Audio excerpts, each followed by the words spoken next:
Gente, então nós vamos orar e vamos ler o capítulo 17 hoje. Ei, glória a Deus. Pai, nós te louvamos e te agradecemos, porque o Senhor até aqui cuidou de nós, nos sustentou, nos fortaleceu, nos encorajou. Pai, nos motivou. Muito obrigada, Pai. Continue operando maravilhas. Fala conosco através da tua palavra, nós te pedimos, em nome de Jesus. Gente, hoje eu vou usar a ajuda do aplicativo da Bible, tá? Atos 17. Tendo passado por Anfípolis e Apolônia, chegaram a Tessalônica, onde havia uma sinagoga judaica. Segundo o seu costume, Paulo foi à sinagoga e por 3 sábados discutiu com eles com base nas Escrituras, explicando e provando que o Cristo deveria sofrer e ressuscitar dentre os mortos. E dizia: Este Jesus que lhes proclamo é o Cristo.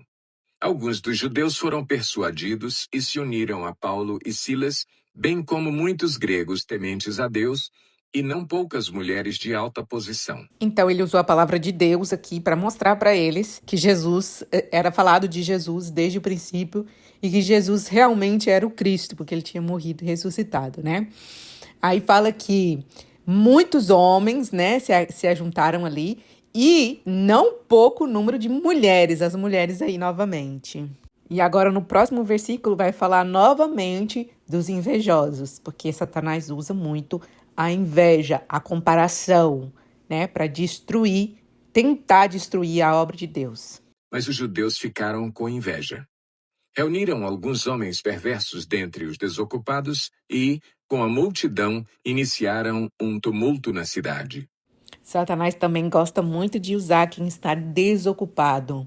A gente não é suposto de estar desocupado, a gente é suposto de estar fazendo algo para Deus, algo para o reino, em movimento, crescendo, desenvolvendo.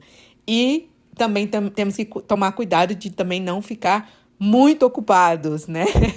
Porque Satanás, outra forma dele agir é encontrando um jeito de sobrecarregar, um jeito de que você não tenha tempo, você gaste tanto o seu tempo, use tanto o seu tempo e você não consegue priorizar aquilo que é o seu propósito, o que você realmente tem que estar fazendo. E aí você faz um tanto de coisa, mas na verdade não está fazendo o que é o seu propósito de fazer. Então, encontrar um equilíbrio é muito importante e vigiar sempre e orar sempre, em nome de Jesus. Invadiram a casa de Jason em busca de Paulo e Silas, a fim de trazê-los para o meio da multidão. Contudo, não os achando, arrastaram Jason e alguns outros irmãos para diante dos oficiais da cidade, gritando: Esses homens que têm causado alvoroço por todo o mundo agora chegaram aqui e Jason os recebeu em sua casa. Todos eles estão agindo contra os decretos de César, dizendo que existe um outro rei chamado Jesus. Ouvindo isso, a multidão e os oficiais da cidade ficaram agitados. Então receberam de Jason e dos outros a fiança estipulada e os soltaram. Logo que anoiteceu, os irmãos enviaram Paulo e Silas para Bereia. Chegando ali, eles foram à sinagoga judaica. Os bereanos eram mais nobres do que os tessalonicenses, pois receberam a mensagem com grande interesse, examinando todos os dias as Escrituras para ver se tudo era assim mesmo. Então, por que mesmo que os bereanos eram mais nobres do que os tessalonicenses?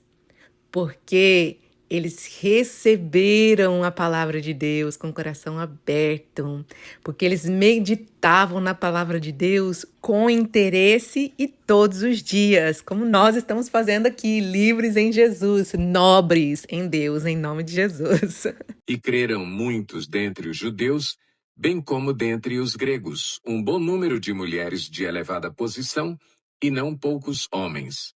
Quando os judeus de Tessalônica ficaram sabendo que Paulo estava pregando a palavra de Deus em Bereia, dirigiram-se também para lá, agitando e alvoroçando as multidões. Imediatamente os irmãos enviaram Paulo para o litoral, mas Silas e Timóteo permaneceram em Bereia. Os homens que foram com Paulo o levaram até Atenas, partindo depois com instruções para que Silas e Timóteo se juntassem a ele, tão logo fosse possível. Enquanto esperava por eles em Atenas, Paulo ficou profundamente indignado ao ver que a cidade estava cheia de ídolos. Por isso, Discutia na sinagoga com judeus e com gregos tementes a Deus, bem como na praça principal, todos os dias, com aqueles que por ali se encontravam. Alguns filósofos epicureus e estoicos começaram a discutir com ele. Alguns perguntavam: o que está tentando dizer esse tagarela? Outros diziam: parece que ele está anunciando deuses estrangeiros, pois Paulo estava pregando as boas novas a respeito de Jesus e da ressurreição. Então o levaram a uma reunião do Areópago, onde lhe perguntaram: podemos saber que novo ensino é esse que você está anunciando? Você está nos apresentando algumas ideias estranhas e queremos saber o que elas significam. Todos os atenienses e estrangeiros que ali viviam não se preocupavam com outra coisa senão falar ou ouvir as últimas novidades. Então Paulo levantou-se na reunião do Areópago e disse: atenienses, vejo que em todos os aspectos vocês são muito religiosos, pois, andando pela cidade, observei cuidadosamente seus objetos de culto e encontrei até um altar com esta inscrição: ao Deus desconhecido. Ora, o que vocês adoram, apesar de não conhecerem, eu lhes anuncio. O Deus que fez o mundo e tudo o que nele há é o Senhor dos céus e da terra, e não habita em santuários feitos por mãos humanas. Ele não é servido por mãos de homens, como se necessitasse de algo, porque ele mesmo dá a todos a vida, o fôlego e as demais coisas. De um só fez ele todos os povos, para que povoassem toda a terra, tendo determinado os tempos anteriormente estabelecidos e os lugares exatos em que deveriam habitar. Deus fez isso para que os homens o buscassem e, talvez, tateando, pudessem encontrá-lo, embora não esteja longe de cada um de nós. Pois nele vivemos, nos movemos e existimos, como disseram alguns dos poetas de vocês. Também somos descendência dele. Gente, quão grande sabedoria, né, que Paulo teve aqui nesse momento. Olha só para vocês verem. Ele percorreu a cidade, ele estava indignado ali com a idolatria, né?